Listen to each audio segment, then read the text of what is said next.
va là-bas avec beaucoup de concentration. Il faut que notre motivation il soit irréprochable aussi, comme notre état d'esprit, pour espérer prendre les 3 points. C'est un vrai stade de foot avec des vrais supporters. Il y a une ambiance et le public est toujours derrière l'équipe.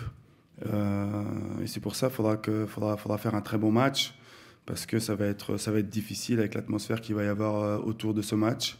Mais on sera prêt. Quand on regarde un peu nos résultats à l'extérieur qui sont plutôt positifs, on va aller là-bas avec l'intention de bien faire comme toujours. Il faut être bien placé, surtout avant la deuxième partie du championnat.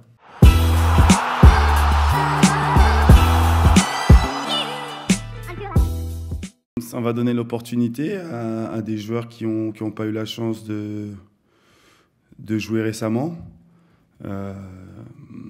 Et puis ça sera à eux de nous montrer qu'ils méritent de jouer plus souvent et ils ont qualité pour jouer à ce niveau.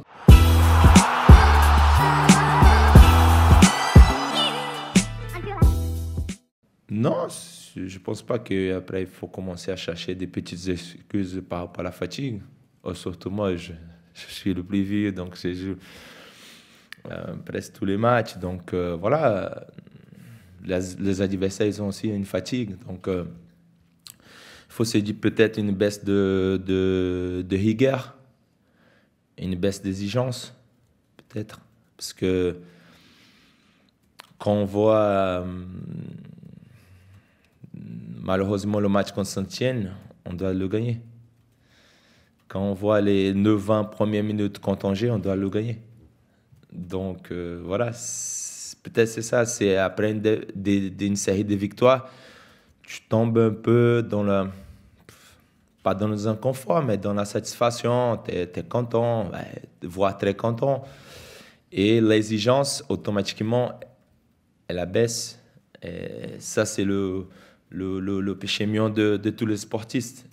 Après, si on veut rester à un certain niveau, il faut avoir cette force mentale d'enchaîner les victoires, de vivre avec ça, de trouver une chose qui c'est normal, c'est le quotidien. C'est travailler dur pour gagner, travailler dur pour gagner, travailler dur pour gagner.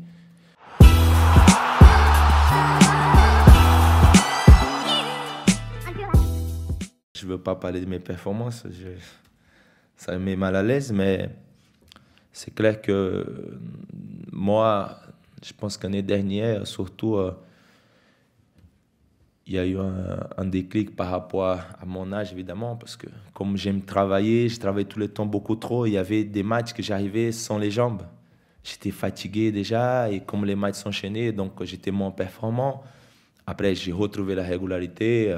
Ok, ça, c'est une autre chose. Et cette année, j'ai trouvé vraiment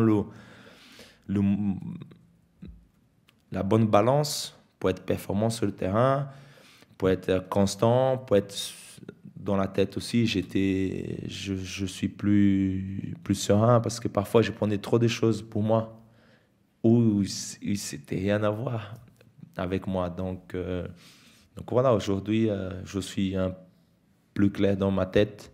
Qu'est-ce que je dois faire, qu'est-ce que je ne dois pas faire. Donc ça m'a aidé beaucoup, beaucoup, beaucoup. Et après, voilà, je suis très performant parce que mes coéquipiers à côté sont aussi performants, ils m'aident. Et c'est ça qui me fait être bon. Je pense que dans ce club, on a vraiment la chance d'avoir deux joueurs qui sont vraiment exemplaires dans le comportement sur et en dehors du terrain. C'est Dante et Christophe Jallet. Et je pense que les jeunes de Geniou doivent prendre exemple sur ces deux-là pour réussir leur carrière.